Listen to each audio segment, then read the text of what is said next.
धोखेबाज पत्नी का बर्थडे गिफ्ट। संदीप की शादी एक सुंदर सी लड़की से 5 साल पहले हुई थी, लेकिन उसे हमेशा लगता था कि वह उसे धोखा दे रही है, क्योंकि उसकी पत्नी के कुछ व्यवहार बहुत ही संदिग्ध थे। वह टेक्सटिंग करते समय लगातार हंसती और मुस्कुराती रहती थी। जब भी संदीप उससे पूछता कि वह किसे मैसेज कर रही है, वह कभी कहती उसकी माँ थी या कभी कहती कुछ दोस्त। वह अक्सर देर रात तक काम से घर पर आती थी। जब भी संदीप ने उससे पूछा कि क्या चल रहा है, वह हर बार हंसती थी। वह सिर्फ इतना कहती थी, ये काम के कोई दबाव के कारण है या कुछ और कारण बता देती। एक रात वह रात के 11 बजे दही और दूध लेने के लिए निकली। संदीप ये जानने के लिए जागता रहा कि वह कब वापस आती है। वह 2 बजे वापस आई। अब बस इससे ज़्यादा संदीप नहीं बर्दाश्त कर सकता था। उसने कुछ सबूत हासिल करने के लिए एक निजी डिटेक्टिव को काम पर रखा। संदीप अच्छी तरह से जानता था कि बिना किसी सबूत के तलाक के लिए फाइल आगे बढ़ाना मूर्खतापूर्ण होगा। जासूस ने अपना काम बखूबी से किया और कुछ ही दिनों में उसने संदीप को सबूत दिए कि उसकी पत्नी अपने एक दोस्त के साथ उसे धोखा दे रही है। संदीप उसे तलाक देने के लिए तैयार था, लेकिन उसने सही समय आने का और उस पर हुए अन्याय का बदला लेने का इंतजार किया। उसकी पत्नी का जन्मदिन कुछ ही हफ्तों में था। संदीप ने उससे पूछा कि वह अपने जन्मदिन पर क्या चाहती है। उसने संदीप से कहा कि वह अपने जन्मदिन पर काम करने में व्यस्त होगी।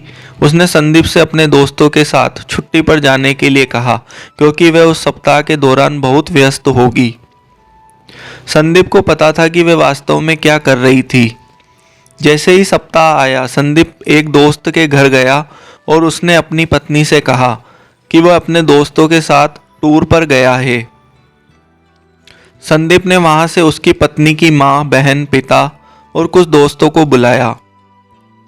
उसने उनसे कहा कि वह उसके जन्मदिन पर उसे एक बड़ा सरप्राइज देना चाहता है। संदीप ने उनसे कहा कि हम उसे सरप्राइज देने के लिए उसके कमरे में घुसेंगे। सुबह का समय था। घड़ी का समय 7:15 था। संदीप अपने अपार्टमेंट के ठीक बाहर सभी से मिला। वह सब लिफ्ट में गए। वो अब कुल मिलाकर 7 से 8 लोग थे। उसकी पत्नी की माँ के हाथ में जन्मदिन का केक था।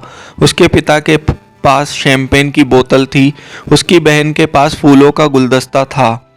उसके सभी दोस्तों के पास उसके लिए कुछ उपहार थे। किसी को अंदाजा नहीं था कि क्या होने वाला है। संदीप ने सभी को जितना हो सके शांत रहने के लिए कहा।